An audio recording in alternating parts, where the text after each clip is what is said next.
यानंतर थेट आपण बारामतीमध्ये जाऊयात। उपमुख्यमंत्री अजित पवार त्या ठिकाणी पोहोचलेले आहेत आणि जे बस स्थानक आहे त्याची पाहणी, त्याच्या कामाची पाहणी सध्या अजित पवार करतात।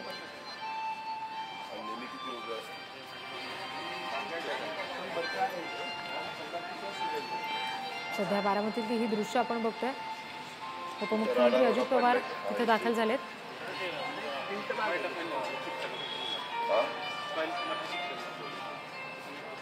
आणि बारामतीचं जे बस स्थानक आहे त्याचा आढावा सध्या अजित पवार घेत आहेत। संबंधित अधिकाऱ्यांकडून त्याची माहिती घेत आहेत।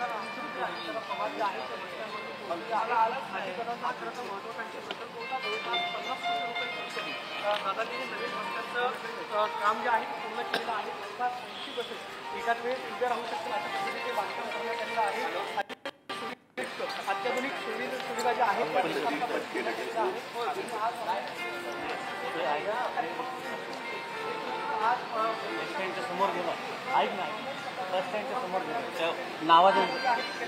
नावाच्या तिथं नीरज त्या पलीकडच्या साईडला तिथे दृश्य बघतोय। आणखी माहिती घेऊया। आमचे प्रतिनिधी अजय माने सध्या आपल्याशी जोडले गेलेत। अजय, आपण बघतोय नेहमीच्याच त्यांच्या सवयीप्रमाणे अजितदादा आता पोहोचलेले आहेत पाहणी करायला। बस स्थानकाचा नेमका कशा पद्धतीने रूपडा पालटलेला आहे, काय तपशील आहेत याबाबत?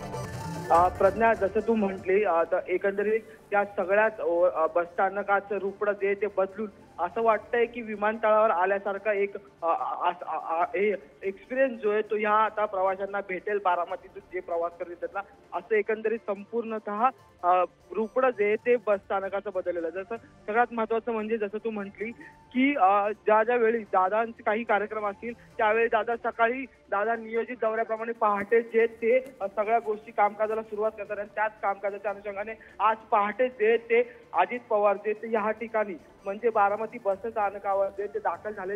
या बस स्थानकाचं उद्घाटन जे ते ऑनलाईन पद्धतीने आज ज्या शासनाचा नमो महारोजगार मेळावा कार्यक्रम आहे त्या कार्यक्रमात होणार आहे आणि त्यासाठी अजित पवार जे ते ह्या ठिकाणाची पाहणी करताना आपल्याला पाहायला मिळतात। सगळ्यात महत्वाचं म्हणजे 50 कोटींचा खर्च जो आहे तो हा संपूर्ण बस स्थानकासाठी करण्यात आलेला आहे आणि या बस स्थानकावर जेव्हा प्रवासी येतील तेव्हा त्यांना एकंदरीत आपण विमानतळावर असल्याचा फील देण्यासाठीचा, एकंदरीत विमानतळावर असल्याचा अनुभव देण्यासाठी एकंदरीत हा संपूर्ण प्रयत्न जो आहे तो आता बारामतीत होताना पाहायला मिळत आहे।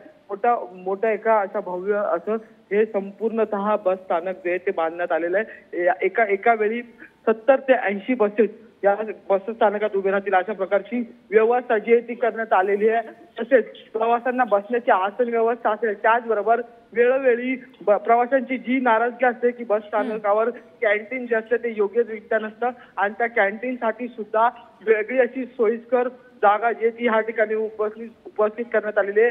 लोकांना, प्रवाशांना बसण्यासाठी वेगळ्या प्रकारे आसन व्यवस्था जी आहे ती करण्यात आलेली आहे। अनेक ज्या खुर्च्या ज्या त्या मांडण्यात आलेल्या लोखंडी खुर्च्या त्याच्यावर बसण्याची व्यवस्था असेल, त्याचबरोबर जे प्रतीक्षालय वेटिंग रूम आहे तोही अत्यंत आधुनिक पद्धतीचा जो आहे तो बांधण्यात आलेला आहे। वातानुकूलित असा एक वेटिंग रूम सुद्धा या ठिकाणी बांधण्यात आलेला आहे। त्यामुळे एकंदरीत बारामतीकरांची आता प्रवास करताना वेटिंग झोन मध्येही गैरसोय होणार नाही हे मात्र नक्की। आणि त्याच संपूर्ण बस स्थानकाची उद्घाटन आधी संपूर्णतः पाहणी करण्यासाठी अजित पवार हे स्वतः बस स्थानकावर आता पाहणी करताना पाहायला मिळतात। जसं आपण म्हटलं की वेळोवेळी ज्या ठिकाणी अजितदादांचे कार्यक्रम असतात अजितदादा त्या ठिकाणी वेळेआधीच जाऊन सगळ्या गोष्टींचा आढावा घेताना आपल्याला पाहायला मिळतात आणि त्याच अनुषंगाने आजही ते या ठिकाणी आपल्याला आलेले पाहायला मिळतात। निश्चित गजानन, धन्यवाद दिलेल्या सगळ्या माहितीसाठी।